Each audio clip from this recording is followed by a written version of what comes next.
Mukhang nakarating na sa iyo malaking sorpresa at pasabog ko para sa iyo.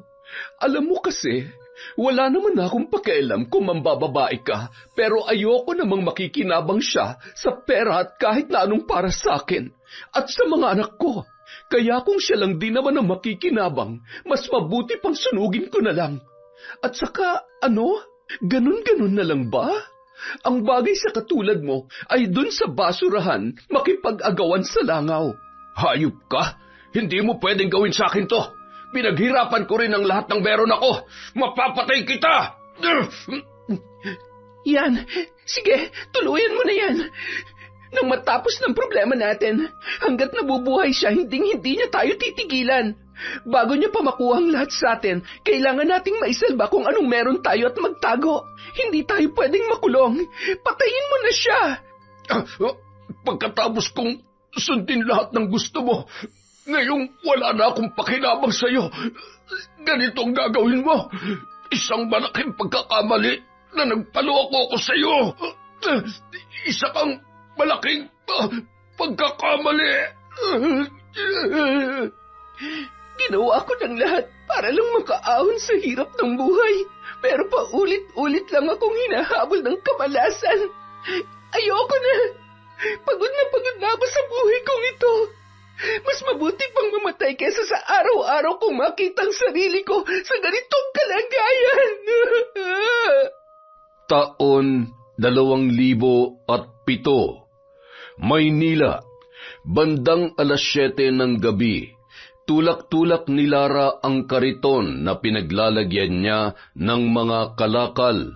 Tapos na nilang ikutin ang buong subdivision na medyo malapit sa squatters area na kanilang tinitirhan. Grabe, no? Araw-araw tayo nangunguha ng kalakal pero parang hindi sila nauubusan. Ayaw mo pa nun? Mas maraming basura, mas maraming kita.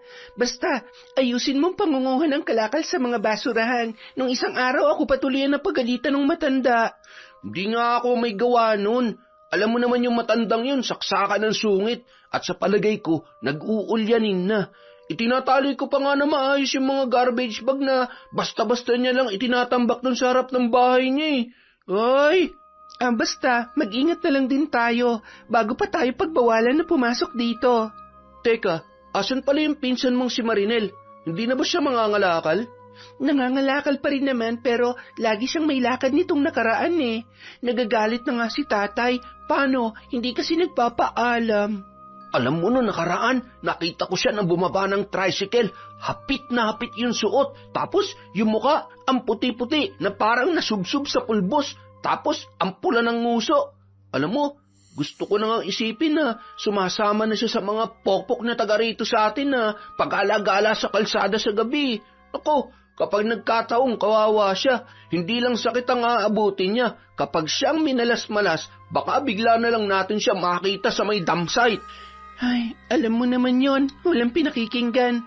Gagawin niya kung anong gusto niya. Sino ba naman ang habang buhay nagugustuhin ng pagdampot ng basura para lang may makain? Kung may iba akong mapapasukan, papatusin ko eh. Pero hindi naman naaabot sa punto na, alam mo na, lalo na ngayon na lalong lumalala ang sakit ni tatay.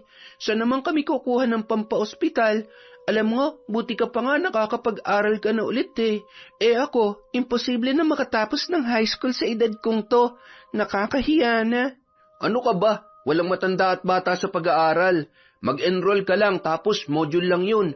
Kapag pumasa ka sa exam, may diploma na tayo. Pwede na tayong mag-enroll sa TESDA. Kung hindi ay, di mas maigi pa mag-apply na lang ako sa bar tapos sasayaw na lang ako ng ganto tapos ganyan. Siyempre, sayang naman yung kapugian at maganda kong katawan, di ba? Hay nako, hindi sila tumatanggap ng maasim doon at baka bawat pagtaas ng braso mo, mahimatay yung mga tao sa lakas ng putok mo. Huh? Grabe ka naman. Sakit mo naman magsalita. Minsan lang naman eh. Kapag nakakalimutan kong magtawas. Hay nako, wag mo nang ituloy ang pinaplano mo. Siguradong magsasara ang bar na papasukan mo. Sobra ka talaga. Sa ganda kong lalaking to, imposible ang sinasabi mo. Ay, hindi ka talaga marunong maghintay na purihin ka ng iba. Tama na yung pagbubuhat mo ng sariling bangko. Umuwi na tayo at mukhang may paparating na bagyo. Lumalakas ng hangin na may kasamang masangsang na amoy. Mabilis na itinulak ni Lara ang kanyang kariton. Kahit medyo may kabigatan yon at nagmamadali na ring sumunod ang kanyang matalik na kaibigan na si Joey. Sa kabilang banda, hawak ni Marinel ang pera na iniabot sa kanya ni Edwin. Nasa loob sila ng isang bodega ng junk shop na pagmamay-ari ng lalaki. Paano? Aalis na ako. Bukas na lang ulit ha. Salamat dito. Ay, maliit na bagay lang yan sa sayang ipinaparamdam mo sa akin. Alam mo, kayang-kaya kitang ialis sa maruming lugar na tinitirhan mo. Basta ipangako mo lang sa akin na wala ka ng ibang kikitain kundi ako lang. Sabihin na nating magseselos ako o di kaya ay sadyang madamot ako. Gusto ko, aking ka lang, ha? Sige na, umuwi ka na at baka may dumating pang magbebenta ng kalakal o di kaya naman ay biglang bumalik yung misis ko. Ay nako, yan ang hindi pwedeng mangyari. Siguradong kakalbuhin ako noon. Nakakatakot kaya si Aling Antonia. Hindi ko nga alam kung paano ka nakakatagal sa kanya eh. Para siyang laging dragon na magbubuga ng apoy. Yung kilay niya laging magkasalubong. Ay, ganun talaga yon. Pero malambot din naman ang puso nun. Ayaw niyo lang basta-bastang nakikipag-usap at nagtitiwala. Kasi takot siyang maloko. Tama ba? Ikaw naman kasi sigurado ko na noon pa, babaero ka na. Sus, inaaliw ko lang naman ang sarili ko. Saka nung nagkaedad na siya, hindi niya naman na kayang ibigay yung pangangailangan ko. Ay nako, oo na lang. O paano, mauna na ako ha? Mag-iingat ka mamaya pag-uwi at huwag kang magpapahalatang pinagod kita. Bye! Samantala, mula sa di kalayuan sa junk shop, natanaw ni Joey ang pinsan ni Lara na si Marinel. Oh, si Marinel yun, di ba? Aba, nakaporma pa talaga. Wala na bang mas iiksi pa sa suot niya? May lakad na naman siguro yan. Hoy, Marinel! Hoy! Aba, bingi ba yun o nagbibingi-bingihan lang? Imposible naman na hindi niya ako marinig. Hay, malamang hindi ka talaga niya papansinin kahit narinig o nakita niya pa tayo. Alam niya namang magtatanong tayo ng magtatanong. Ayaw niya ng ganon. Magaling magtago si ate at hinding-hindi naman yun aamin kung may ginagawa ba siyang kalokohan. Dumiretso na lamang ang dalawa at agad na tinawag si Mang Edwin. Mang Edwin! Mang Edwin! Yuhu! Hinihingal na lumabas sa bodega ang matanda at nagpupunas pa yun ng pawis gamit ang kulay asul na bimpo. Oh, kayo pala. Sige na, ibaba nyo na yan at nang makilo na natin. Nagsiuwian na yung 2 tauhan ko eh. Mukhang mapapalaban na naman ang mga yun sa inuman tapos tanghali na naman papasok bukas. Ay. Kaya po pala, parang napalaban kayo ngayon eh. Pawis na pawis ho kayo. Oo. Napakainit kasi sa loob ng bodega. May mga nililigpit ako. Sige na. Ilagay nyo na yan dito. Mang Edwin, nakita ko po na galing dito si Ate Marinel. Ano pong... Ay, kinuha niya lamang yung bayad niya sa kalakal nung nakaraang araw. Nagkatinginan at tumango na lamang ang dalawa na tila ba naniniwala sa sinabi ni Mang Edwin. Matapos makilo ang kanilang kalakal, agad na ring inabot sa kanila ng matanda ang bayad. Yun oh, panalo! Salamat Mang Edwin ha. Akalain mo, mahigit 300 din yung napulot natin. Oo nga mabuti naman at may pambili na kami ng ulam at bigas. Tara na, siguradong gutom na at nag-aalala na si tatay. Nang makaalis ang dalawa, muli nilang naalala sina Marinel at Mang Edwin. Sa tingin mo ba totoo yung sinabi ni Mang Edwin kanina? Para kasing hindi lang isang beses na nakita ko si Marinel dun ng ganong oras. Buti sana kung nagbenta siya ng kalakal. Parang hindi naman. Napapaisip na nga rin ako Sa tingin mo, may iba pa bang dahilan si ate kung bakit laging pinupuntahan niya si Mang Edwin? Alam mo kasi, sabi ni Lola, saksakan daw ng babaero yang si Mang Edwin nung kabataan niya. Ang totoo, ex-girlfriend nga niya yung bunsong kapatid ni Lola yung nagpakamatay. Ay, malay mo, baka hanggang ngayon, hindi pa rin siya nagbabago. Sinasabi mo bang papatulan ni ate si Mang Edwin na may relasyon sila? Seryoso ka ba? Parang tatay o lolo niya na yan Bakit hindi? Alam mo naman lahat gagawin nun basta magkapera lang. Tsaka, isinusuka niya ng pangangalakal, di ba? Kaya, hindi naman sana. Ibang trabaho na lang. Pero wag naman yung aabot siya sa punto na papatol na siya sa matanda at kung sino-sino. Isa pa, kapag nakarating yan kay tatay, siguradong magagalit yon. Ay, nako. Sigurado yan, sa dami ng tsismosa nating kapitbahay. Di bali nang walang makain, basta lagi may pagchichismisan. Patuloy sa pagkukwentuhan ang dalawa hanggang sa makarating sa squatters area kung saan doon sila naninirahan. Magkakadikit na bahay na yari sa kakarampot na semento, tabla at mga yerong pinagtagpi-tagpi. Magulo, maingay at hindi rin kaaya-aya ang amoy, ngunit sanay na sila at baliwala na lamang sa kanila ang mga yon. Nang makapasok sa kanilang bahay, agad na nagbano si Lara sa kanyang tatay Ambo. Salamat anak, kaawaan ka ng Diyos. Siya nga pala, alam mo ba kung saan nagpunta ang ate Marinel mo? Kanina pang 3:00 umalis hindi pa rin umuwi. Mahigat isang linggo ko nang napapansin na umuwi yan ng alanganing oras.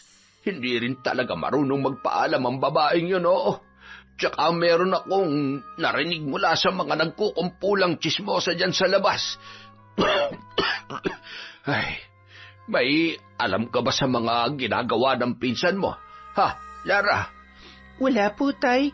Tsaka, mas makabubuti po kung kausapin niyo na lamang po siya ng maayos. Talagang kakausapin ko siya. Oo, at naghihirap tayo pero ni minsan ay hindi ko kayo kukonsintihin na gumawa ng mali at pagpiestahan ng ibang tao. Ay, lalo pong lumalala ang ubo niyo, Tay. Kailangan na po nating mapatingnan yan. Palagay ko nga, hindi na lang basta ang ubo yan Huwag mo akong alalahanin, anak. Ayos lamang ako. Isa pa, hindi naman ay tumago. Ganito rin ang ikinamatay ng aking ama, kaya alam kong... Tay, kaya nga kailangan na nating magpatingin sa doktor. Meron naman pong paraan para gumaling kayo Ay, nako, mas lalo ka lamang mahihirapan. Hindi na nga ako nakakatulong sa pang-araw-araw na pangangailangan natin ay dumadagdag pa ako sa gastusin at isipin ninyo. Tay, meron naman hong libreng gamutan sa health center, kaya sa ayaw nyo at sa gusto, magpapagamot po kayo. Ay, sige na. Lalo lamang tuloy akong inuubo sa iyo Ay, siya nga pala. Nakapagsaing na ako. Pinagkasya ko na lang yung tirang bigas dyan. Yun nga lang ay wala tayong ulam. Huwag ho kayong mag-alala. Sandali lang po.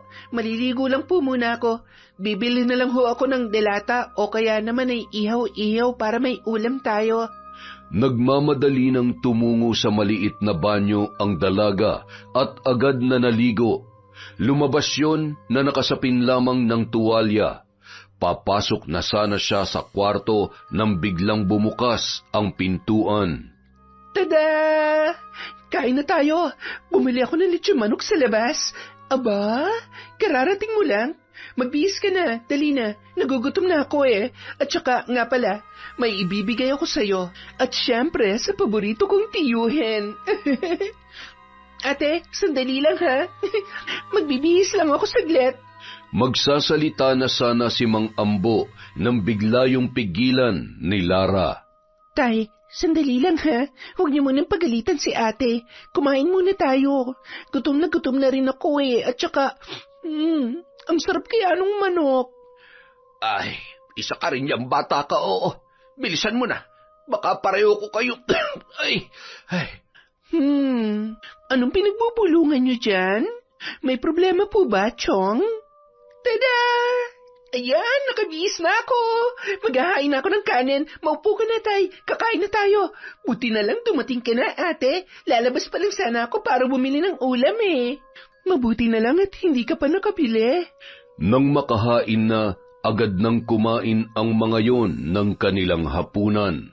Natatawa pa si Marinel habang tinitingnan ang kanyang pinsan na si Lara na noon ay sarap na sarap sa lechong manok. Grabe, ang sarap. Minsan lang ako makakain nito. Hindi ko na nga maalala kung kailan yung huli. Salamat, ate, ha? Teka, ano pala yung ibibigay mo sa akin? Namili ako ng damit tapos binilhan ko rin ng shorts si Chong. Wow, ang taray naman. Teka, anong meron? Bakit ang dami mong pera? May racket ako na... Anong klaseng racket? Sabi mo nga sa amin ang totoo. Totoo ba ang chismis na kumakalat dito na pumapara ka ng mga sasakyan sa kalsada sa gabi? Nagbebenta ka ng katawan kapalit ng mga lintik na damit at kung ano-ano binibili mo, ha? Kanino nyo naman ho narinig yan? Judger malala, ha? At saka, bakit ba kayo naniniwala sa kanila? Kayo na rin ho ang nagsabi na chismis galing sa mga makakating dila ng mga chismosa nating kapitbahay. Ibig sabihin, hindi po totoo yan. Sige. Sabihin na natin na hindi nga totoo ang sinasabi nila, na talagang chismis lamang ang lahat. Pero gusto kong linawin mo sa akin kung anong klaseng trabaho ang pinasok mo. Anong racket ang tinutukoy mo, ha? Ang dami naman tanong. Ano ba yan? Kumain na nga lang ho tayo.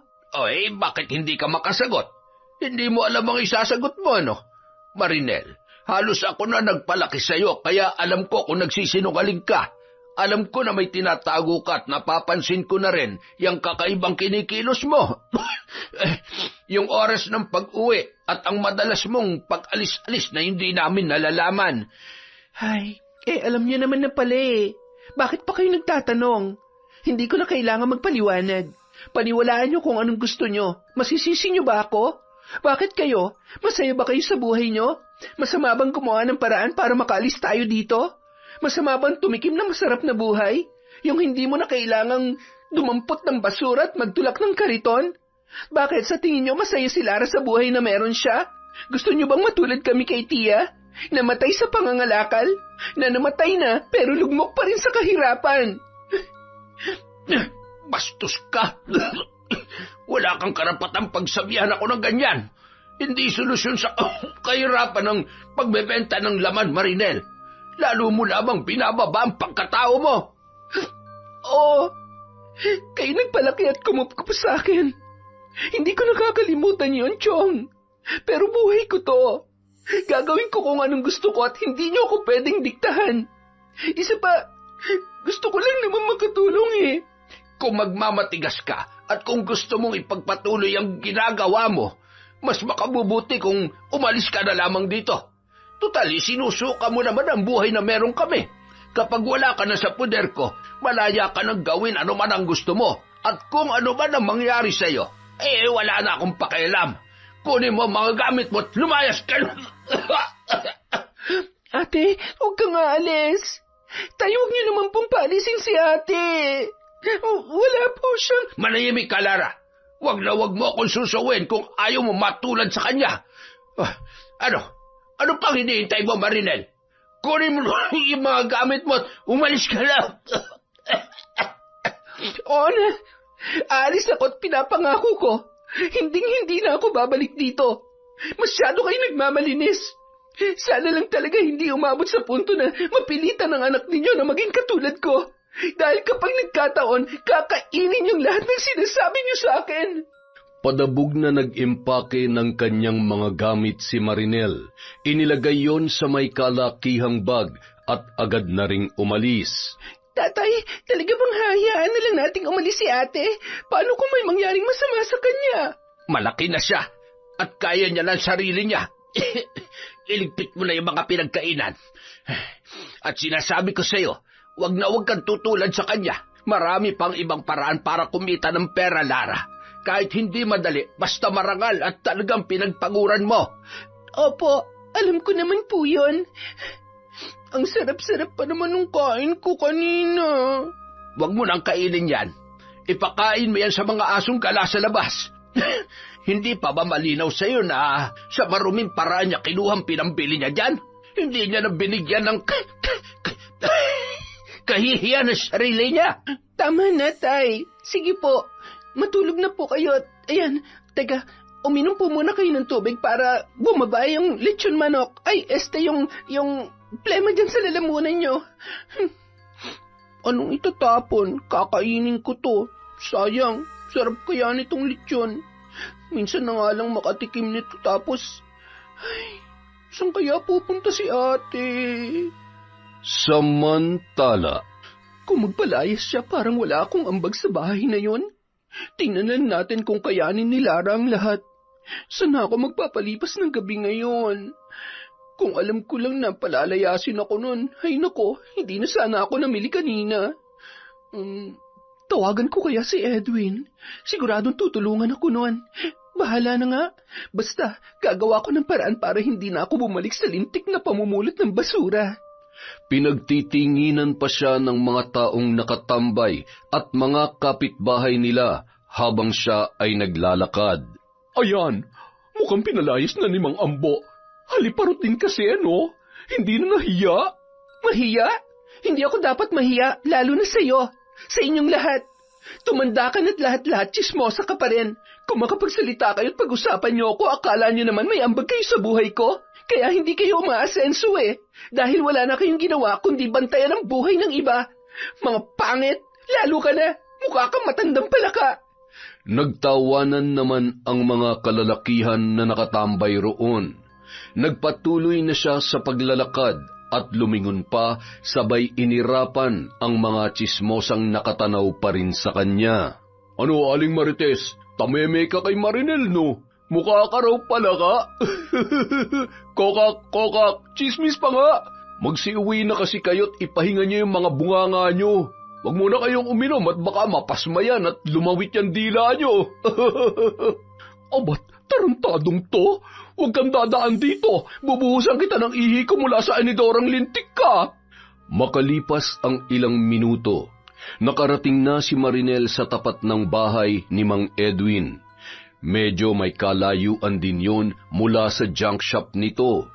Tumuloy yun sa balkonahe ng bahay at kinapa ang napakaluma na nitong keypad sa cellphone.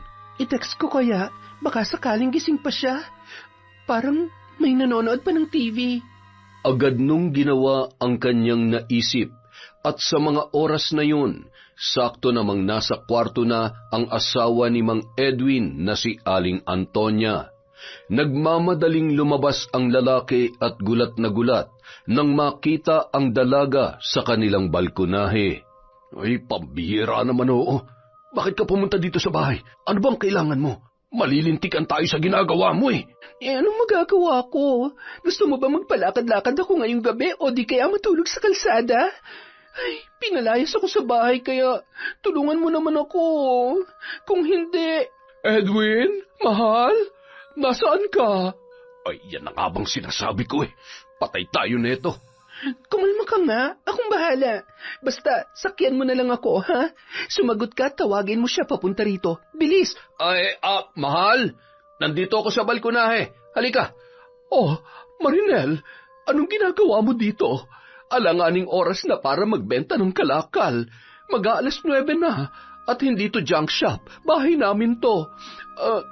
Madam Antonia, ang totoo po, naghahanap po ako na matutuluyan ngayon. Nag-aaway po kasi kami ng pinsan kong si Lara kaya pinalayas po ako ni Tio. Oh, tapos? Anong akala mo dito sa amin? Bahay ampunan? Ay, mahal naman. Kawawa naman si Marinel. Siguro, mas maganda dito na lang muna siya magpalipas ng gabi. Kahit dito lang sa balkonahe natin. Tapos, bukas pwede na siya maghanap ng ibang matutuluyan. Pwede ka namang mamasukan bilang kasambahay para hindi ka na mamroblema sa titirhan mo. Oo nga naman. Ay, teka, marunong ka ba sa mga gawaing bahay? Baka naman masyado kang salaula sa gamit. Madam Antonia, maliit lang ho ang bahay namin at malayong-malayo ho sa itsura ng bahay ninyo pero marunong naman ho ako sa mga gawaing bahay. Ang totoo po niyan, minsan rumarakit ako na tagalinis ng bahay. Marunong din naman ho akong magluto, kaya... Ay siya, sige. Pero siguruhin mo na magugustuhan ko ang trabaho mo. Kapag hindi ay palalayasin din kita tulad ng ginawa ng tiyuhin mo. Pero bago kita papasukin sa pamamahay ko, ipapaalala ko lamang sa iyo na ayaw ko ng dugyot, abusado, tamad at magnanakaw na kasambahay. Ayaw ko rin na may nasisira sa mga gamit ko o may mababasag. Marami na ako napalayas noon at gagawin ko ulit kapag hindi tayo nagkasundo. Naintindihan mo? Oo naman po, madam. Masyado po kayong sige kayo, mababawasan yung beauty nyo. Patulog na kayo pero bagong ligo yata kayo, ang bango-bango nyo pa. Kaya naman walang duda kung bakit mahal na mahal kayo nitong si Mang Edwin eh. Para lang ho kayong 30 years old. Huwag mo na akong bulahin. Sa laki at linaw ng salamin ko sa kwarto, alam ko na maganda ko. Pumasok ka na. Maligo ka at siguruhin mo malinis ang paa mo bago ka matulog. Diyan ka muna matulog sa sofa at bukas linisin mo yung dating kwarto ng kasambahay namin. Naku, maraming salamat po, madam. Tatanuin ko pong malaking utang na loob ang pagpapatira niyo sa akin dito. Pagpapatira ka dyan, pagtatrabahuhan mo ng maayos ang lahat, mula sa pagtira mo dito at maging sa kakainin mo araw-araw. Yung iba ron, yun ang magiging sahod na matatanggap mo buwan-buwan. Sige po, wala naman pong problema. Edwin, ikaw nang bahala sa kanya, matutulog na ako. Sumunod ka na rin agad, ha? Siguruhin mong nakasara na maayos ang mga pintuan at mga bintana. Baka may makapasok na magnanakaw. Wag po kayong mag-alala. Hindi ko po hayaan na may makapasok na magnanakaw. Hindi naman po ako tulog mantika. Agad naman nang pumasok si Aling Antonia sa kanilang silid. Napangisi na lamang si Mang Edwin sabay na pailing-iling sa ginawa ni Marinel. Ibang klase ka talaga. Buti na lang at napapayag mo siya. Pero binabalaan kita, ha? Kailangan natin mag-ingat. Hindi basta-basta kung maghalit ang asawa ko. Isa pa, kailangan mo makuha ang tiwala niya. Oo, alam ko. Sige na, matulog ka na. Ako nang bahala sa sarili ko. Ipasok mo dun yung bag mo sa may kwarto dahil iinit ang ulo nun kapag nakita niyang pakalat-kalat yan. Ayusin mong trabaho mo at tama lang nasakyan mo at gawin mo ang lahat ng gusto niya. Sige na, magpahinga ka na. Good night. Ay, nako, ikaw talaga. Sabi ko nang... Ay, sus, kunwari ka pa. Gusto mo rin naman. Ikaw talaga, napakapilya mo. Nagpalingon-lingon pa si Mang Edwin bago pumasok sa kwarto ng kanyang asawa. Kapag nakita ni Lara na nandito na ako, magugulat siya. At syempre, malalaman din ni Chong dahil malamang magkukwento siya. Nakakainis Akala mo naman hindi na kinabang sa akin. Oo nga't kinupkup niya ako, pero ang tagal ko rin kayang nagtiyaga sa buhay daga. Kung kontento na sila sa buhay nila ngayon, ibahin nila ako. Ngayon nandito na ako, mas magkakaroon ako ng pagkakataon na mabagong kapalaran ko. Sisiguruhin ko na mapapakinabangan ko ang mag-asawang ito, lalong-lalo na si Edwin. Hindi ako pumatol sa matanda para lang sa wala, ha? Kapag marami na akong pera, magpapakalayo-layo na ako dito. Makalipas lamang ang ilang buwan, matagumpay na nakuha ni Marinel ang loob ni Aling Antonia. Natuwa naman ang matanda dahil masipag at marunong yon sa mga gawaing bahay. Pagkatapos kumain sa tanghali ay pumupunta pa yon sa junk shop para tumulong kay Mang Edwin. Madalas naman na pumupunta si Aling Antonia sa mga kaibigan niya at kung minsan bumibiyahe yon papunta sa mga anak nila ni Mang Edwin na may kanya-kanya ng pamilya. Isang araw, Marinel, ikaw nang bahala dito sa bahay, ha? Bago ka pumunta sa junk shop, siguruhin mong nakasarado ng maayos ang pintuan. Magdala ka rin ng tubig at merienda para kay Edwin. Sige ho, madam. Ako na pong bahala. Ingat po kayo sa lakad nyo. Okay lang kahit hindi ka na makabalik. Ako nang bahala sa asawa mo at sa mga iiwan mong kayamanan. Oh, anong iningisi-ngisi mo dyan? Mukhang ang saya-saya mo yata. Wala naman po. Masaya lang po ako na mabait na kayo sa akin, na hindi nyo na ho ako sinusungitan tulad nung una. Pasensya ka na. Kailangan ko lang gawin yon para masigurong aayusin mo ang trabaho mo at ayaw ko kasi ng mga taong abusado. Hindi nyo naman na po kailangang sabihin sa akin yan. Nagtatrabaho naman po talaga ako ng maayos. Yung sigurado ako na magugustuhan nyo at sa laki ng tulong nyo sa akin, hindi po ako gagawa ng kahit na anong ikagagalit ninyo. Salamat naman kung ganon. Alam mo, hindi naman kasi lahat katulad mo eh. Kaya maraming salamat. Sana'y huwag kang magsasawang magserbisyo para sa amin ang asawa ko. Naku, yan po ang hindi mangyayari. Para ko na rin ho kayong mga magulang. Mamahalin ko ang ibinigay niyo sa aking trabaho dahil ayaw ko na pong bumalik sa pagtutulak ng kariton. Tama yan. Siya, sige na. Aalis na ako. Yung mga bilin ko, ha? Opo, madam. Ingat po kayo. Bye! Nang matanawan ni Marinel na lumabas na ang matanda sa bahay, agad na siyang humiga sa sofa. Ay, ang sarap talaga ng buhay ko rito. Kumusta na kaya si Chong? Siguro pinagsisisihan niyang pinalayas niya ako. Araw-araw ko pa namang pinamumuka kay Lara sa junk shop na higit na mas masarap ang buhay na meron ako ngayon. Nakakaawa kung tutuusin, lalo na't malubahan na pala ang sakit ni Chong, pero pagkatapos niya akong palayasin, alangan naman tulungan ko pa sila. Hindi rin naman niya tatanggapin kapag nalaman niyang galing sa akin. Sa sobrang pagmamalinis, mamamatay silang nakanganga at kumakalaman sikmura. Ilang sandali pa nakaidlip ang dalaga matapos ang kanyang pagmumuni-muni. Mag-aalas 2 na ng hapon nang makapunta si Marinel sa junk shop ni Mang Edwin. Sakto naman walang nagbebenta ng kalakal at absent din nung araw na yon ang 2 tauhan ng matanda. Kanina pa kita hinihintay. Saan ka ba pumunta? Saan pumunta ka dyan? Nakatulog lang ako kaya ngayon lang ako nakarating. Sus, ikaw naman? Namiss mo ako kaagad? Kagabi lang matagal ka rin namang tumabi sa akin Buti na lang talaga napakahimbing lagi ng tulog ng asawa mo dahil sa pinapainom kong juice na may, alam mo na. Huwag ka na magtampo. Nandito naman ako at babawi ako sa'yo. Hindi ko talaga alam kung anong gagawin ko kung wala ka eh. Baka nga, nabaliw na ako. Ay, mahal na kita, Marinel. At ibibigay kong lahat sa iyo, basta ipangako mo lang sa akin na ako lang ang lalaki sa buhay mo. Sa loob ng bodega, kung saan nila madalas ginagawa ang kanilang kataksilan, napabalikwas ang dalawa nang may marinig na mga boses mula sa labas. Tao po! Tao po! Mang Edwin! Tao po! Kilala kong boses na yun Si Lara. Pwede bang ikaw munang lumabas? Susunod na lamang ako. Aayusin ko lang ang sarili ko. Ayan, magbihis ka na. Bilisan mo. Eto na. Pampihira naman talaga, Mga istorbo. Agad na lumabas ang lalaki para kausapin sina Lara at Joey.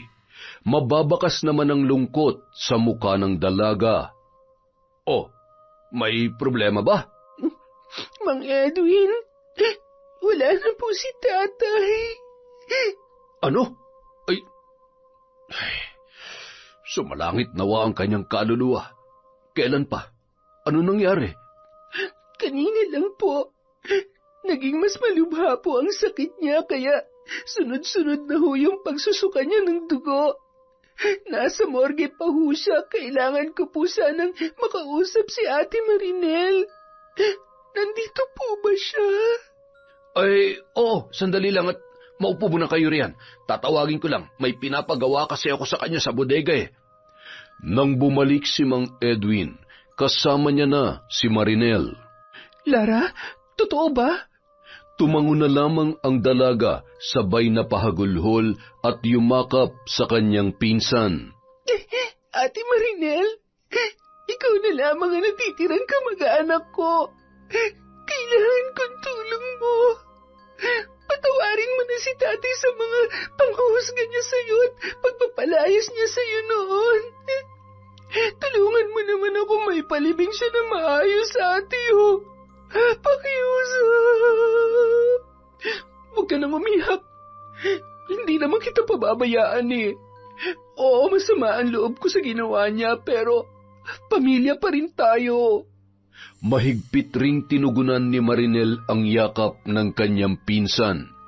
Bago umalis sa mga yon ay nag-abot din ng pinansyal na tulong si Mang Edwin para sa pag-aayos ng labi ng ama ni Lara.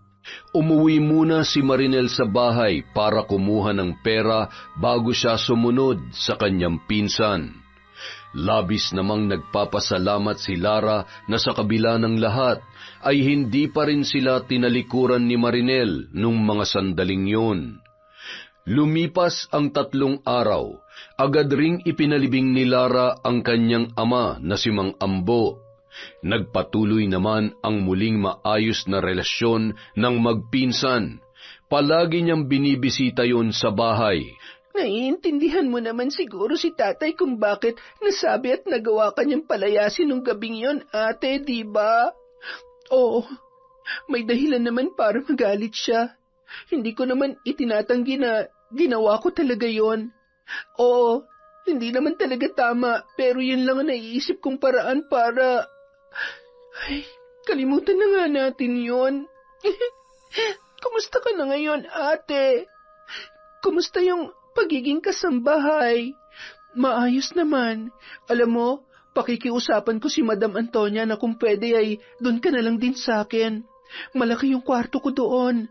Pwede ka pa magtrabaho sa junk shop kung gugustuhin mo o kahit doon sa bahay. Pwede ka rin bumalik sa pag-aaral kung gusto mo talaga. Tutulungan kita. Basta tutulungan mo rin ako. Ang ibig kong sabihin ay magtulungan tayo. Pag-iisipan ko, ate. Nahihiya na ako sa iyo eh. At masyado nang malaki ang naitulong mo sa akin. Tsaka, gaano naman tayo kasigurado na papayag si Madam Antonia? Mukha pa namang masungit yon. Mukha lang siya masungit pero mabait talaga si Madam. Hindi naman ako magtatagal doon kung hindi eh. Babalitaan kita ha. Paano? Uuwi muna ako. Magluluto pa ako ng hapunan. Makalipas ang ilang oras, dinaanan na naman ni Joey si Lara para mga lakal. Habang tinutulak ang kani-kanilang kariton, ay agad namang ipinaalam ni Lara kay Joey ang inaalok ng kanyang ate Marinel. Ay, sigurado ka ba? Baka mamaya mapahamak ka lang. Gaano ka na kasi siguro na walang ginagawang kalokohan ng pinsan mong yun? Naku, baka mamaya madamay ka pa. Inamin niya na sa akin na totoo yung chismis noon pero pinili niya namang ayusin yung sarili niya. Kaya ayon, pumasok na lang siya bilang kasambahay. Malapit lang daw talaga siya kay Mang Edwin dahil mabait naman talaga yon, diba? Matulungin pa. Hindi tayo nakakasiguro kung nagsasabi nga siya ng totoo. Kapag nandun ka na rin, magiging sunod-sunuran ka na lang sa kung anong gusto niya. Ngayong ikaw na lang, sarili mo na lang ang iisipin mo. Pwede ka nang bumalik sa pag-aaral. Kaya mo namang pagsabayin yun, hindi ba? Maghanap ka na lang ng ibang... Oo, pero hindi ba't mas maganda kung tatanggapin ko yung alok ni ate? Isa pa, hindi naman araw-araw maayos ang kita natin na. Maswerte na kung meron tayong mayuuing malaking halaga mula sa basura. At saka, hindi rin ako gaanong maalam pa sa ibang trabaho. Buti doon matuturuan ako ni ate. Ay, sa bagay, may punto ka naman dyan. Basta, kung ano man maging pasya mo, susuportahan kita. Basta mag-iingat ka at huwag mong ipapahamak yung sarili mo, ha? Pasensya ka na, Lara, ha? Wala kasi talaga akong tiwala dun sa ate Marinel mo na yun, eh. Mabait si ate. Bigyan mo lang siya ng pagkakataon para mas makilala mo pa siya. Teka, kunwari ka pang pagalit-galit kay ate, crush mo naman yon. Huy, sinong nagsabi sa'yo niyan? Sinabi mo kaya yun sa akin noon. Nakalimutan mo na? Ay, tumigil ka nga. Sa pogi kong to, sa tingin mo hindi ako makakakita ng mas maganda kaysa sa kanya? Kung maghahanap din lang ako ng babae, sisiguruhin kong matino, tsaka yung kaya kong iahon sa kahirapan. Maganda, sexy, mistisa, at higit sa lahat, may magandang trabaho. Sayang naman ang kapugian ko. Pogi mong mukha mo. Ang taas naman ng standards ng kaibigan ko. Saan ka kumukuha ng lakas ng loob, ha? Bah, hindi na siya lugi dito, no? Doon pa lang siya magkakaroon siya ng boyfriend na pogi, panalong-panalo na siya, di ba? Tsaka, alam mo ba, kahit nung elementary pa lamang tayo, ako naman talagang pinaka-pogi sa classroom, ah. Mula grade 1 hanggang grade 6, escort ako. Hindi ba? Naalala mo pa ba yun? Huy, Lara! Ba't, nasan na yung kausap ko? Lara! Hoy, hintayin mo ako! Anak ng teteng naman, oh! Makalipas ang isang buwan, napilitan ng pumayag si Lara sa gusto ng kanyang pinsan. Ipinagigiba na kasi lahat ng kabahayan sa squatters area na kanilang tinitirhan, kaya naman wala na siyang ibang mapupuntahan. Matagal ka nang nabanggit sa akin ni Marinel. Huwag ka mag-alala. Hindi naman ako nangangain ng kasambahay, basta ginagawa lamang na maayos ang trabaho niya. Isa pa, nandito naman si Marinel para turuan ka dahil alam niya na kung anong dapat gawin at kung ano mga gusto ko at ayaw ko. Sige na, dalhin mo na mga gamit mo sa kwarto ng ate Marinel mo. Agad namang iginiya ni Marinel ang kanyang pinsan sa kwarto nito. Kita mo, sabi ko sa'yo pareho silang mabait ni Mang Edwin eh. Tingnan mo naman kung gaano kaganda tong kama natin at itong kwarto natin. Malayong malayo sa hinihigaan natin na sahig na sinapinan lang ng karton at kumot. Salamat ate. Ang totoo, nakakatakot dahil sa dami ng mga babasagin at mamahaling gamit dito. Baka mamaya, ano ka ba naman? Hindi ka na bata. Isa pa, basta maging maingat ka lang sa paglilinis mo.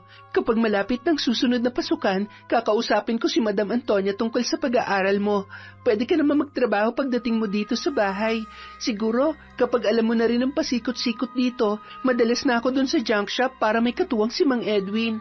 Tamad na rin kasing pumunta dun si Madam kaya, ayun, lagi akong nandun. Lulubog lilitaw rin kasi yung dalawang mokong na tauhan nila eh. Wala namang problema ate. Basta ituro mo muna sa akin lahat at saka yung ibang gamit nila sa kusina. Ayaw ko kasing makasira o mapagalitan eh. Nakakahiya kung sakali. Alam mo naman mamahalin ng mga gamit nila. Ano naman ang ibabayad ko kapag nakasira ako? Baka kulang pa yung sahod ko na pang isang buwan. Ikaw talaga? Sige na, magbihis ka na at maghahanda na tayo ng hapunan. Kailangan mo nang matutong magluto, ha? Naalala ko pa rin naman yung mga tinuro mo sa akin dati, ate. Tsaka, ang galing-galing ko kayo magprito. Makalipas ang halos 3 buwan, natutunan na ni Lara ang sunod-sunod na mga gawaing bahay, mula sa paggising niya sa umaga hanggang sa bago sila matulog sa gabi. Kung minsan, nagdadala siya ng pagkain at merienda sa junk shop para kay Marinel at kay Mang Edwin, pati na rin sa mga tauhan nito. Isang gabi, nang mapansin ni Lara na wala sa labas, ay dumiretso siya sa bodega dahil natitiyak niya na naroon si Marinel. Sa oras na yon, nakauwi na ang 2 tauhan ni Mang Edwin. Magsasara na rin naman kasi ang mga yon. Dadaanan niya si Marinel upang samahan siyang maggrocery at bumili ng gamot ni Aling Antonia para sa hypertension.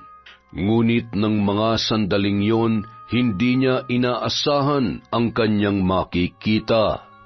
Biglang napaatras ang dalaga nang maabutan ang mainit na tagpo ni na Marinel at Mang Edwin. Agad siyang nagkubli at hinawakan ang kanyang dibdib dahil sa labis na kaba. Hindi niya alam ang gagawin hanggang sa namalayan niya na lamang ang kanyang sarili na naglalakad papalayo sa bodega. Ni hindi niya na napansin ang noon ay tawag ng tawag sa kanya na si Joey na naglalakad sa may kalsada. Nang mahimasmasan, pansamantalang tumigil sa paglalakad ang dalaga at umupo para pakalmahin ang kanyang sarili. Patakbo namang nilapitan yun ni Joey na nangungupahan na rin, di kalayuan sa junk shop kasama ang kanyang lola. Huy, ano nangyari? Okay ka lang ba? Kanina pa kita tinatawag, di ka naman lumilingon. Pasensya na, ano kasi Samahan mo na lang kaya ako sa bayan. May bibilhin lang ako. Sabihin mo muna kung bakit ganyan ang itsura mo. May nangyari bang hindi maganda? May nakita ka bang multo sa junk shop? Oo, meron. Nakakatakot. Basta, halika na. Huwag ka na maraming tanong.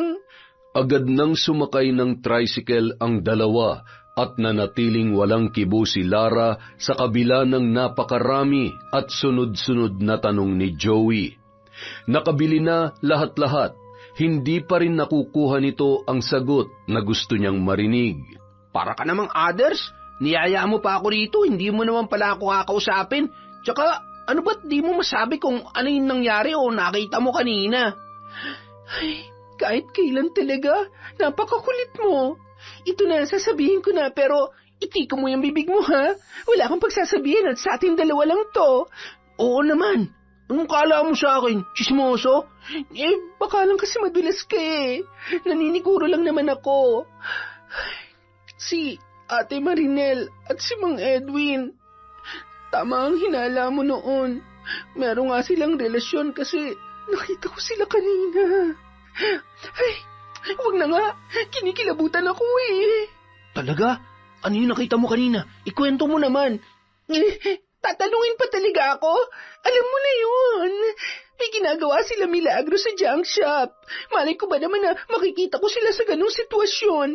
Inutusan lamang ako ni Madam Antonia.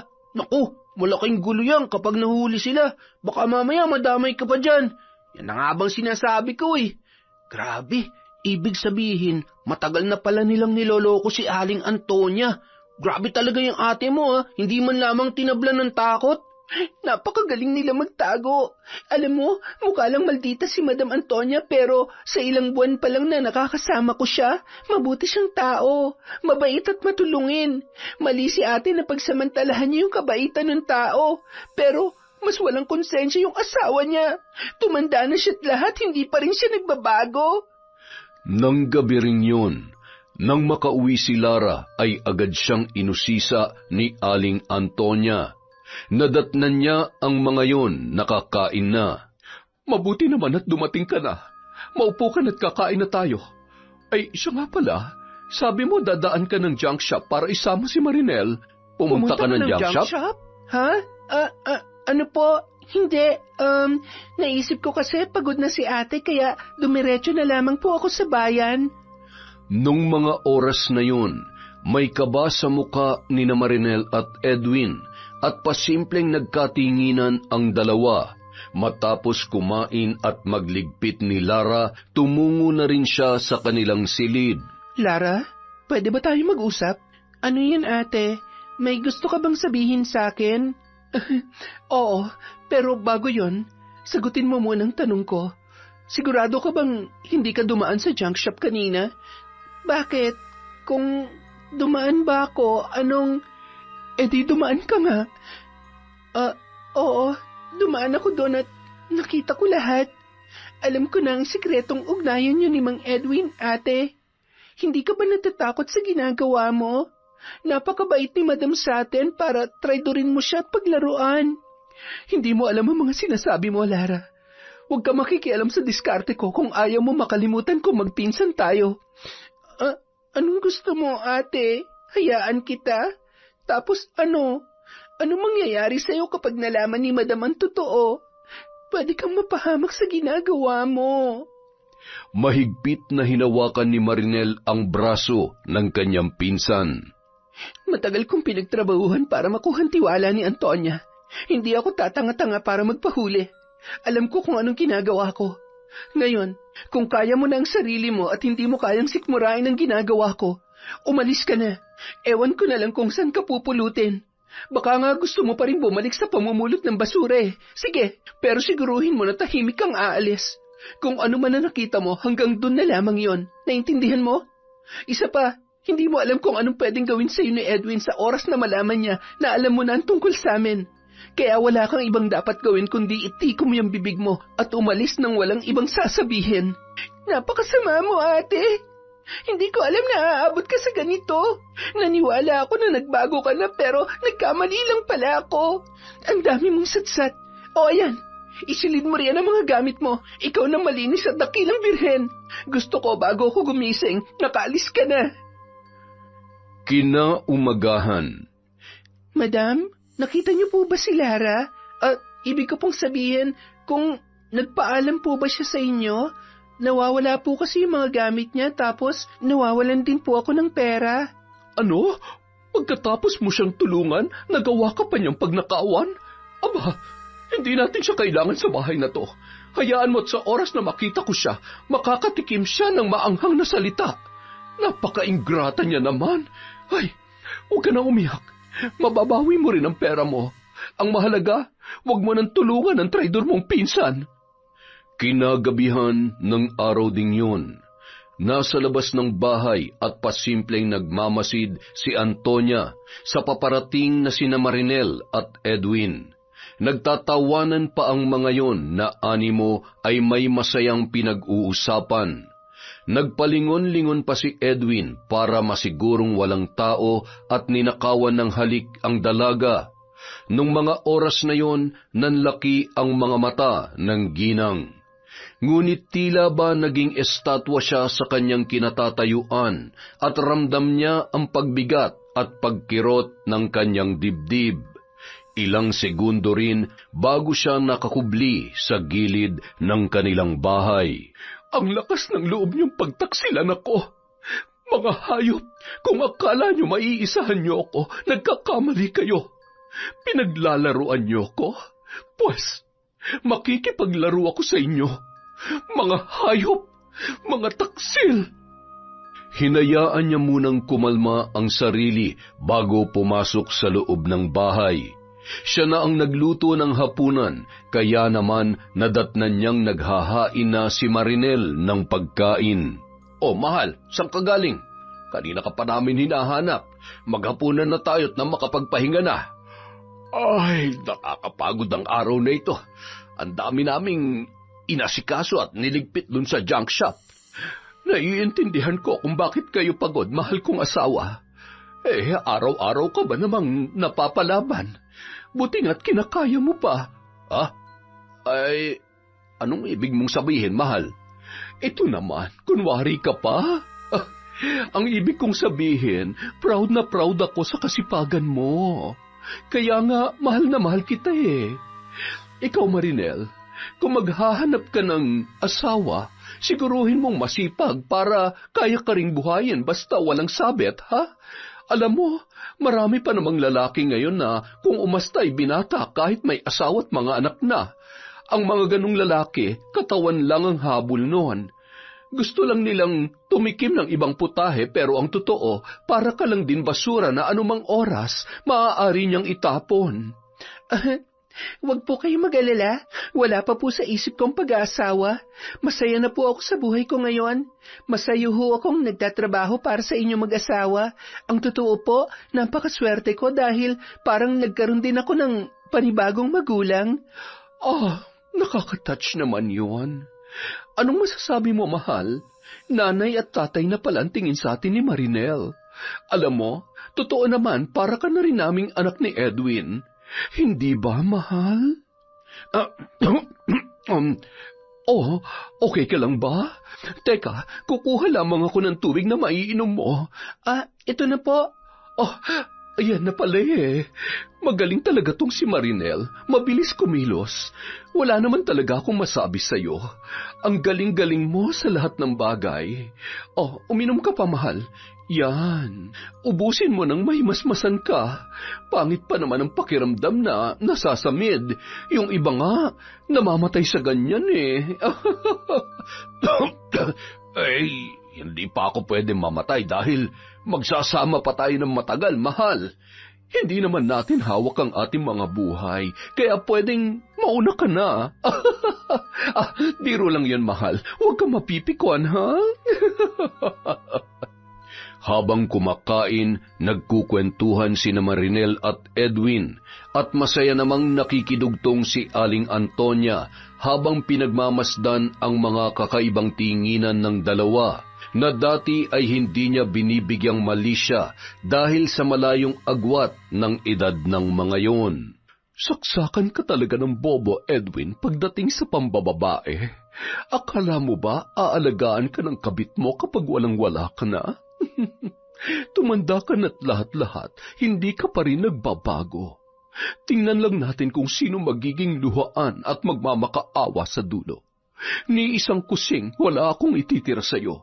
Mas gugustuhin ko pang pakinabangan ng mga anak mo ang lahat, pati ng mga apo ko, kesa sa makinabang ang surot na babaeng ito. Samantala, Ano na naman ang iniisip mo? Nakukonsensya ako. Alam mo, natatakot ako para kay Madam Antonia. Baka kasi, alam mo na, baka kung may anong pinaplano sina ate at Mang Edwin. O kaya kapag nahuli sila, ano kaya magagawa nila? Hindi ba? Huwag mo na nga isipin yung mga yon. Tama lang na umalis ka dun. Sabi ko naman kasi sa'yo sa amin ka na lang ni Lola. May nalalaman ka pang hindi pwede, nakakahiya. Ayun tuloy, namumroblema ka na. Mahal ko si ate at bilang kadugo niya, natural lang na mag-alala ko para sa kanya. Pero walang ibang pinakita sa akin si Madam Antonia kundi kabaitan. Hindi ko alam kung anong iniisip niya nung bigla na lang akong umalis na hindi man lamang nagpapaalam. Ay, kapag nalaman niya pang pinagtataksilan siya ni ate at ni Mang Edwin, siguro iisipin niya na lahat na lang ng tao hindi niya pwedeng pagkatiwalaan. Sa tingin ko naman, base sa mga kwento ng lola ko, hindi na bago ang ganyang isyo kay Mang Edwin. Siguradong sanay na yun si Madam Antonia sa kataksilan ng asawa niya. Pero syempre, hindi niya yun nahayaan na ganun na lang. Siguradong may gagawin siya laban sa dalawa kung magkakabukingan. Ay, kailangan tuloy nating dumayo pa para maibenta tong mga kalakal natin. Pasensya na, pati tuloy ikaw, kinailangan ding mag-adjust. Okay lang yun, maliit na bagay. Tara na, sigurado naghihintay na sa atin si Lola. Buti nga, nandun ka sa amin Masaya-masaya palagi si Lola, kaya lang nakakapagselos na. Mukhang ikaw na ang paborito niyang apo ngayon. Pagbigyan mo na. Wala sobrang ganda ng bago niyang apo. Oo na, gaya-gaya ka naman Bakit ba panay ang tingin sa mukha ko ng mga nakakasalubong natin? Sa bagay. Sino ba naman ang hindi mapapatingin sa mukha ko? Tagatulak lang to ng kariton pero saksakan ng gwapo. Mukha mo. May uling ka kasi sa mukha. Hindi ko lang sinasabi. Bagay kasi sa'yo. Abat taran, kaibigan ba talaga kita? Anak ng teteng naman Akala ko pa naman nagagwapuhan na sila sa akin. Ay, kahit kailan ka talaga Nang sumunod na buwan, naging abala si Antonia at halos araw-araw ay may nilalakad yon. Sunod-sunod rin ang mga pinapipirmahan noon sa kanyang asawa. Bagamat pagod galing sa junk shop, hindi na nagtatanong pa si Mang Edwin kung para saan ang kanyang mga pinipirmahan. Ang alam niya lang, inaayos na ni Aling Antonia ang mga ari-arian na paghahatian ng kanilang mga anak. Bagamat laging umaalis ang ginang, malaya namang nagsasama at umaasta bilang mag-asawa sina Mang Edwin at Marinel. Isang araw, nagulat na lamang ang lalaki nang ibalita ng kanyang anak na wala na ang kanyang asawa na si Antonia. Ani ng kanyang anak ay naaksidente yon. Dahil sa matinding sinapit ay nagpasya yon na ipakremate na lamang ang kanyang ina. Pasensya na pa. Mas okay na to. Kesa makita niyo yung lagay ni Mama. Sigurado ko na hindi niyo yung kakayanin. Bakit kailangan iwanan niya ako sa ganitong paraan? Hindi man lamang kami nagkausap na maayos bago siya nawala. Mahal na mahal ko, Mama mo. Antonia! Makalipas ang ilan pang buwan, tila wala lamang nangyari. Masaya nang nagsasama sina Mang Edwin at Marinel sa kanilang bahay. Hindi na yon nagtatrabaho pa dahil abala na sa gawaing bahay. Noon, pangarap ko lamang ang buhay na ganito. Hindi ko akalain na aayon din sa akin ang panahon. Ngayon, ako na makikinabang sa bahay na to. Pati na rin ang araw-araw na kinikita ni Edwin. Ay, kung hindi lamang matigas ang ulo ni Lara, di sana magkasama pa rin kami ngayon. Bahala na siya sa buhay niya. Tinutulungan na nga, nag-iinarte pa. Kinagabihan, habang kumakain, biglang tumayo at kinuha ni Marinel ang isang puting sobre at iniabot kay Edwin. May nagabot sa akin yan kanina. Basahin mo nga kung para saan. Mukha kasing importante eh. Akin na. Teka. Hindi maaari. Paano pinapaalis tayo dito sa bahay na to? Wala naman ako natatandaan na naibenta ni Antonia ang bahay bago siya namatay. Hindi kaya yung mga papel na pinapipirmahan niya sa akin ay posibleng may kinalaman dito. Pero bakit niya naman gagawin yon? Ang tanga mo naman. Pumirma ka na hindi mo binabasa. Paano na tayo niyan? Huwag mo kong tatawagin tanga na akala mo ay may alam ka, ha? Ay, wala akong ideya kung bakit niya gagawin sa akin to. Hindi kaya alam niya ng tungkol sa atin bago siya namatay? Ano sa tingin mo? Kung alam niya na, edi sana nagwala yun sa galit. Kilala kong asawa ko. Iba kung magalit yun at hindi niya magagawang magtimpi kung sakaling malalaman niya na may relasyon tayong dalawa. Ay, may alam kaya rito yung anak ko? Malamang, madalas nandun ang asawa mo nung nabubuhay pa siya. Baka naman pinagkaisahan ka lang nila. Habang nag-uusap ang dalawa, nakarinig sila ng mga hakbang mula sa sala. Isang babaeng nakasuot ng kulay itim ang noon ay naglalakad papalapit sa kanila. Nakalugay ang buhok at napakatingkad ng kapulahan ng mga labi. Ngumisi pa yun, sabay itinulak si Marinel sa upuan. Aray! Ano ba? Buhay ka? Mahal? Anong... bakit parang gulat na gulat kayo? At ikaw, babae, masyado ka talagang ambisyosa para umupo sa upuan ko. Feel mo na ba ang pagiging misis kay Edwin? Boba! Akala niyo maiisahan niyo ako? Nagsisimula pa lamang ako sa paniningil. Nang mga sandaling yun, bigla namang nakatanggap ng tawag si Mang Edwin mula sa isa niyang tauhan na nakatira malapit sa kanilang junk shop. Mang Edwin, nasusunog po yung junk shop. Ano? Paanong? Mukhang nakarating na sa iyo ang malaking sorpresa at pasabog ko para sa iyo, Edwin. Alam mo kasi, wala naman na talaga akong pakialam kung mambabae ka pa, pero ayaw ko namang makikinabang siya sa pera at kahit anong para sa akin, at lalong-lalo na para sa mga anak ko. Kaya kung pakikinabangan niya lang din, mas mabuti pang sunugin ko na lamang. At saka ano, ganun-ganun na lang, ang bagay sa katulad mo, nasa basurahan at nakikipag-agawan sa langaw, namumulot ng basura at sumasobra ka ng matanda ka! Aray! Ako pa talagang sumusobra? Para yan sa kasinungalingan at kalandian mo! Para yan sa tiwalang sinira mo! At itong tatandaan mo, pwedeng-pwede kitang ipakulong o di kaya naman ipatapon na lamang sa basurahan. Ang lakas na loob niyo na lokohin ako, pero saksakan naman kayo ng uto-uto. At ikaw, Edwin, kinasusuklaman ka na ng mga anak mo. Mula bata pa lamang sila, saksi na sila sa panloloko mo sa akin. Kung meron man akong ipinagpapasalamat, hindi naging katulad mo ang mga anak natin na lalaki. Dahil marunong silang magpahalaga ng pamilya. Sa kabila ng lahat ng pagkakamali mo noon, nanatili akong tapat na asawa sa iyo, pero para harap-harapan niyo akong pagtaksilan. Walang kapatawaran ang ginawa niyong ito. Hayop ka! Hindi mo pwedeng gawin sa akin to! Pinaghirapan ko rin naman ang lahat na meron ako Mapapatay kita!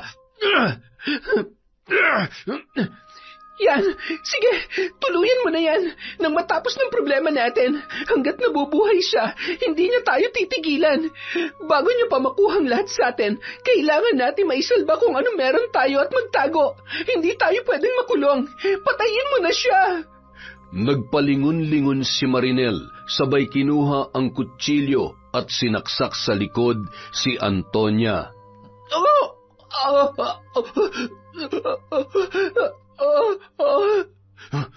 Anong ginawa mo? Tinulungan lang kita. Pareho lang naman tayo ng gusto, di ba? Yun ay ang patahimikin siya. Kailangan na nating iligpit at linisin ang mga kalat dito bago tayo umalis. Isinilid nila si Antonia sa makapal na trapal at pinagtulungang isakay sa kariton na pinadala pa ni Edwin sa kanyang tauhan. Sir, ayaw ko madamay. May pamilya ho akong binubuhay. Ayan, malaking halaga yan. Siguro naman sapat na yan para sundin mo ang pinag-uutos namin. Sa halagang 30,000 piso na iniabot ni Marinel sa lalaki ay napalunok yun dahil noon lamang siya nakahawak ng ganoong kalaking halaga. Nanginginig ang kanyang kamay na kinuha yun sabay tumango at itinulak ang kariton kung saan naroon si Antonia sa loob ng trapal. Dinala niya yon sa tambakan ng basura at itinapon na walang nakakakita sa kanya. Nagmamadaling umalis ang lalaki at iniwan doon ang kariton, ni hindi nun nagawang hawakan at ibaba ang ginang at isama sa mga sari-saring basura na naroroon. Samantala, Uy, bagong-bago pa to ah. Teka, ano to? Lara, tingnan mo. Ano ba yan? Teka, paa? May paa? tinanggal nila ang trapal at nang makilala ang babae na noon ay naliligo sa sariling dugo, agad silang humingi ng tulong lalo na nang makilala nila yon. Mabilis namang may rumisponde na mga kapulisan na malapit laang doon at naisugod yon sa ospital. Kinailangang salinan ng dugo ang ginang sa dami ng nawala dahil sa may kalaliman nitong saksak sa likod. Maswerteng naagapan at natahi ang sugat nito at walang tinamaang maselang parte sa loob. Kinaumagahan, agad ring nagkamalay si Antonia at nagulat nang makita si Lara at si Joey nung mga sandaling yon. Anong ginagawa niyo dito? Lumayo ka sa akin. Katulad ka rin ng pinsan mong demonyo. Mga lahi kayo ng magnanakaw.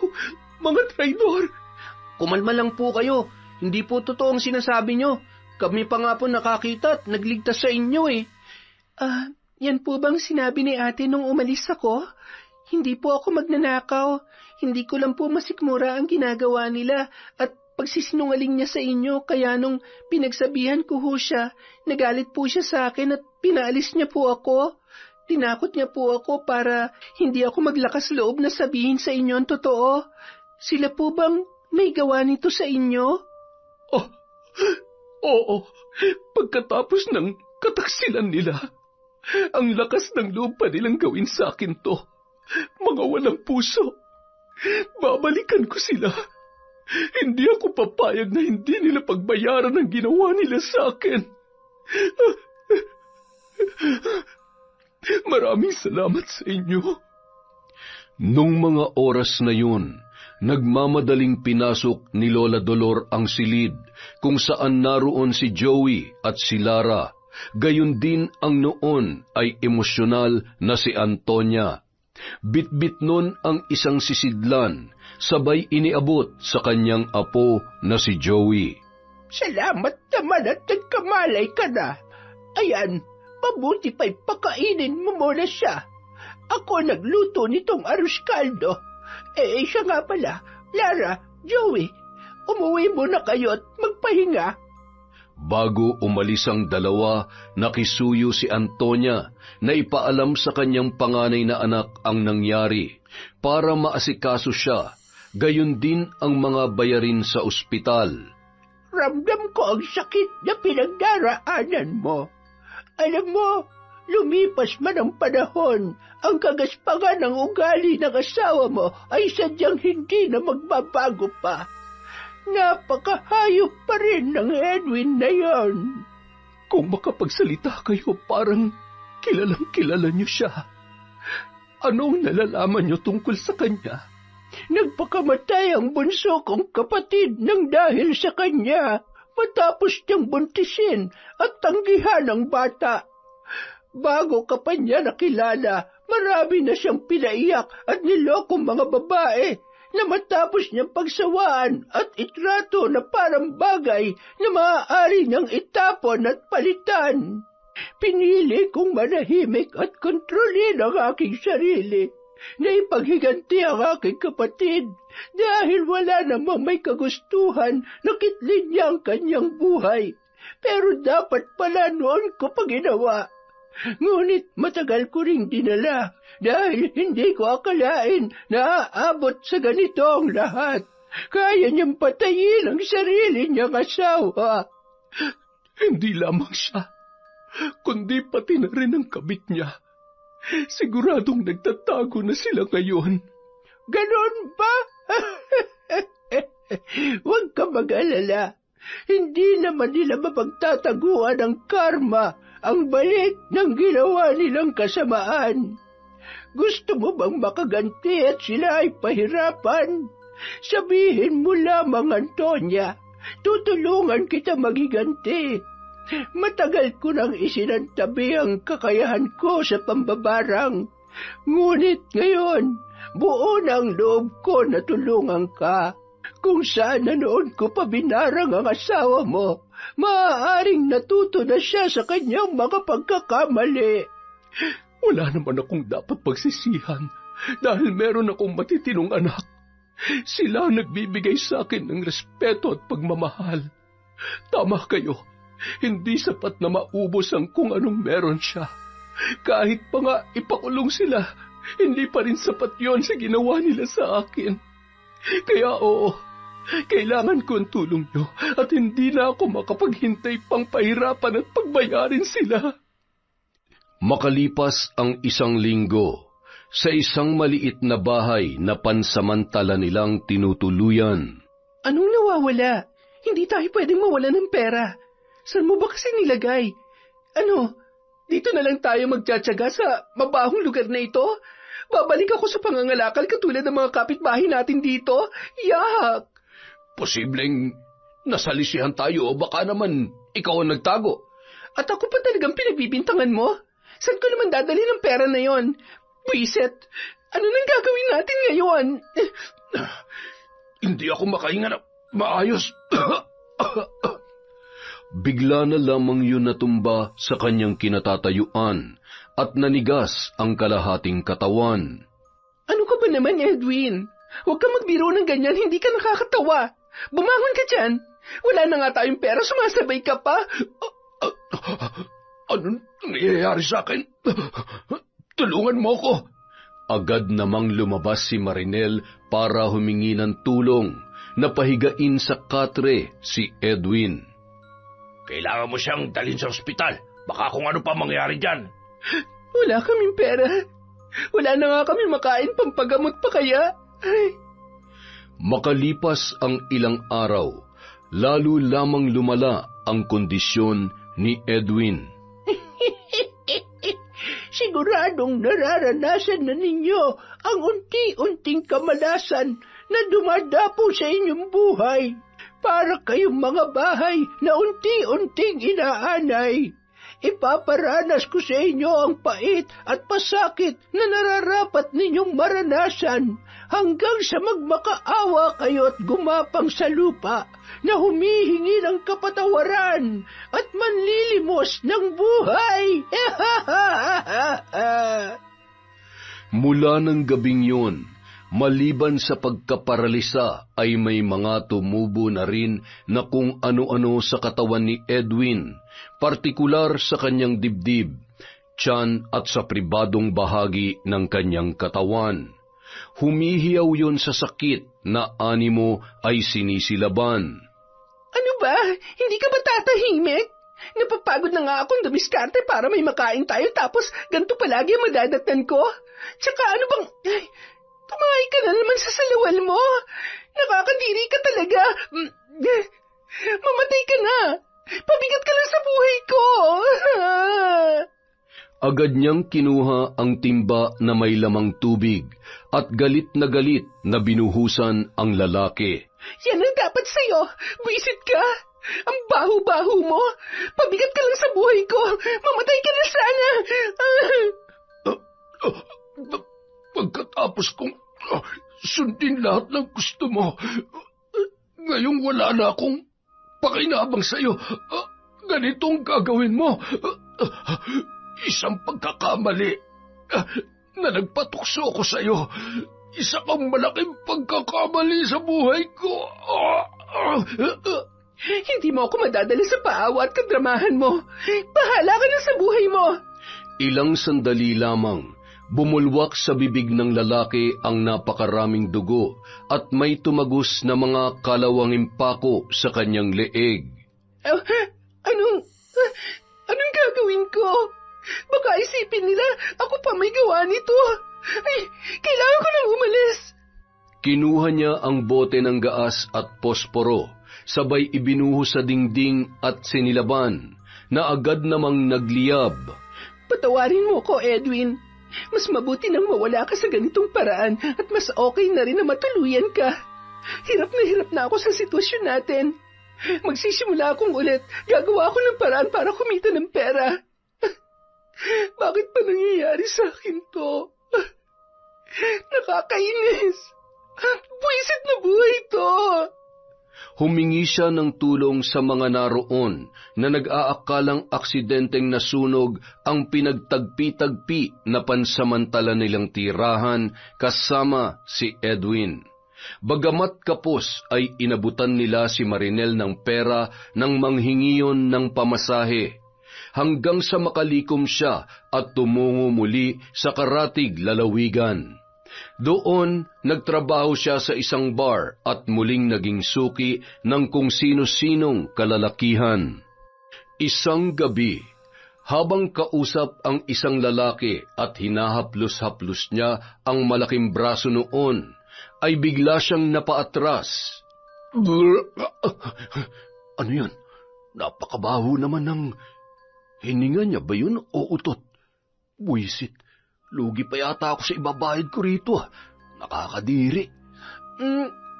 Magkwento ka naman. Ang gwapo mo, no? Siguro ang dami mo ng... Miss, sorry Emergency lang. Babalik na lang ako sa susunod. Bye. Anong nangyari doon?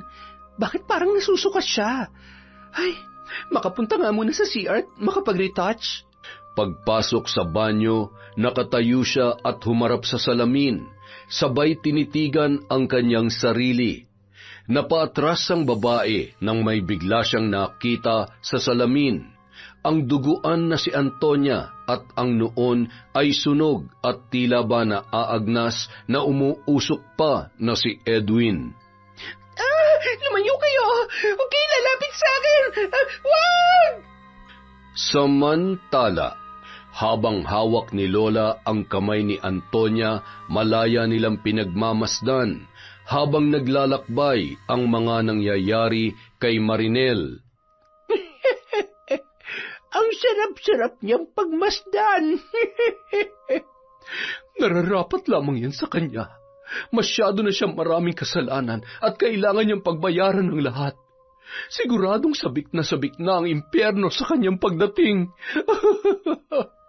Samantala, habang nanginginig ang tuhod dala ng takot, ay hinawakan niya ang kanyang muka. Anong nangyari sa muka ko? Anong mga to? Bakit ang lalaki ng bukol at ang sakit? Ang tiyan ko! Tulong! Aray ko! Tulong! Anong nangyayari sa akin? Hindi ako makahinga at ang initin! Kinaumagahan, nagising yon sa isang maliit na silid sa bahay ng kanyang amo na malapit lamang sa bar na kanyang pinagtatrabahuhan. Mabuti naman at nagising ka na. Alam mo, mas mabuti pang umalis ka na lang dito. Magpagamot ka. Sino pa mangangaas na customer na i-table ka? Sa lagay mong yan ay hindi doktor ang kailangan mo kundi isang albularyo. Sigurado mangkukulam mo o mambabarang kung tawagin ang may gawa niyan sa'yo.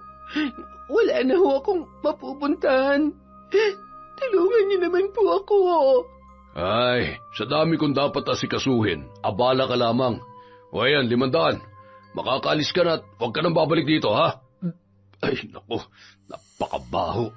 Daig mo pa nabubulok na patay na daga. Pasalamat ka at pinadala pa kita dito. Dapat sa'yo dun sa basurahan eh. Amoy nabubulok na itlog ka na. Walang magawa si Marinel, kundi ang magpalakad-lakad na lamang habang tila nawawala sa kanyang sarili. Ginawa ko ng lahat para lang makaahon sa hirap ng buhay. Pero paulit-ulit lang akong hinahabol ng kahirapan at kamalasan. Ayoko na. Pagod na ako sa buhay na to. Mas mabuti pang mamatay kaysa araw-araw ko makita ang sarili ko sa ganitong kalagayan. Kung sino man na may gawa sa akin nito, baka nga dapat lang to sa lahat ng ginawa ko. Tama si Lara. Ipapahamak ko lamang ang sarili ko. Sana nakinig na lamang ako sa kanya. Hindi ko na kaya. Tama na.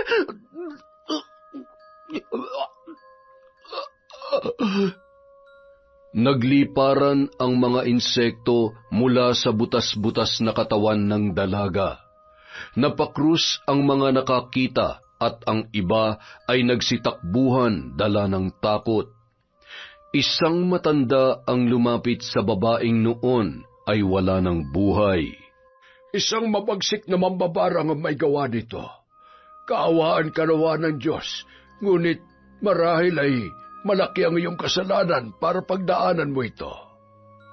Dahil walang nakakakilala ay mga opisyal na lamang ng barangay ang nagpalibing sa labi ng babae na hindi na halos makilala dahil sa kahindik-hindik na itsura matapos umalis ang mga insekto na tila ba nanahan sa kanyang katawan. Samantala, makalipas ang ilang taon, marami nang nagbago sa buhay ni Aling Antonia, gayon din sa matalik na magkaibigan na sina Lara at Joey. Tao po, Madam Antonia! Tuloy kayo. Naku, mabuti naman at naisipan niyong dumalaw. Kumusta na kayo? Pareho na ho kaming may maayos na trabaho. Kayo po, kumusta na? Masaya naman ako. Nandito sa akin yung isa kong apo. Dito na siya pinag-aral ng meron naman daw akong makasama. Lagi rin namang dumadalaw yung anak ko dito. Ay, siya nga pala, may sadya ba kayo? Nandito ho kami para kunin sana kayong ninang sa kasal. Ninang sa kasal? Teka, sinong mag-aasawa sa inyo? Ang totoo po, kami po ni Joey. 5 taon na po kami. Ewan ko nga ho ba, sa dinami-dami ng lalaki, sa kanya pa rin po pala ako mapapamahal. Para namang hindi ka masaya, babe. Sa part pa lang na may pogi kang asawa, panalo ka na dun. Hindi mo lang talaga maamin sa sarili mo na patay ka sa akin eh, no? Mukhang malakas yata ang hangin mula sa labas, Pero alam nyo, natutuwa ako para sa inyo. Maswerte kayo sa isa't isa. Pareho kayong may mabuting kalooban. Ikaw, Joey, mahalin mo ng lubos ang magiging asawa mo, ha? Lalo na ang magiging mga anak ninyo. Huwag mong hayaang masira ang masayang pagsasama nyo dahil lamang sa tukso at panandali ang kaligayahan. Ang mabuting asawa hindi nasusukat sa pagbigay ng pinansyal na pangangailangan. Marami kayong pagsubok na pagdadaanan, ngunit kung mananatili kayong tapat sa isa't isa, hindi nyo pagdadaanan ng naranasan ko sa taksil kong asawa. Noon pa man po, nagpupursige na ho ako sa buhay, hindi lamang para sa sarili ko, kundi para sa pamilyang pinapangarap ko kasama si Lara. Kaya ngayon, aalagaan at pahahalagahan ko ang bawat sandali at oras na magkasama kami. Hindi na nga po ako makapaghintay na makasal kami. Kasi alam ko naman na patay talaga siya sa akin. Oo na, sige na. Ay, kahit kailan talaga gwapong-gwapo ka sa sarili mo, no? Kaya napapaniwala na lang din talaga ako na gwapo ka eh. Paano po, Ninang? Goods na po ba tayo? Oo naman. Goods na mga inaanak. Masaya ako na maging parte ng inyong pamilya. Masaya ako para sa inyong dalawa. Matapos makausap si Madam Antonia ay magkahawak kamay na lumabas sila ng tarangkahan at nakita ang isang bata na nagtutulak ng kariton na may lamang mga kalakal. Nagkatinginan sila at kapwa napangiti ng mga sandaling yun. Buti na lang nagsumikap tayo. Ayokong maranasan ng magiging anak natin ang mga paghihirap na pinagdaanan natin. Tama, at mabait sa atin ang Diyos. Tinulungan niya tayo makaahon sa tamang paraan. Ay, siguro kung nakinig sa akin si ate, kasama pa rin natin siya hanggang ngayon. Siguro, maayos na rin sana ang buhay niya. Hindi mayaman pero hindi na rin isang kahig, isang tuka. Saka, kung nasaan man siya ngayon, sigurado ko na naiintindihan niya na ako. Ano man na nangyari sa kanya, hindi mo na kasalanan yun. May sarili siyang isip at buhay. Parte yun ng mga naging maling desisyon niya. Kaya, kalimutan mo na. Tingnan mo na lang ako para di ka na nag-iisip ng kung ano-ano pa. Sus, magsisimula ka na naman ha. Sasampalin na kita dyan. Salamat, babe ha. Mahal na mahal kita. At oo, ikaw ang pinaka-pogi sa lahat. Okay na? Happy na? Alam mo bang ngayon mo lang sinabi yan? I love you, Lara. Huwag ka nang aatras sa kasal natin, ha? Panindigan mo ako. Huwag mong sasayangin ang magandang lahi na maaari kong... Magandang lahi pala, ha? Ewan ko sa'yo. Yon! Isa na namang malupit na kwento mula sa Kwentong Enteng. Maraming salamat po ulit sa inyong suporta. Pasensya na po, wala po muna tayong shoutout. Meron lang asikasuin si Enteng. Babawi po ako bukas, promise yan. Again, maraming salamat po ulit sa walang sawang pagsuporta sa Kwentong Enteng.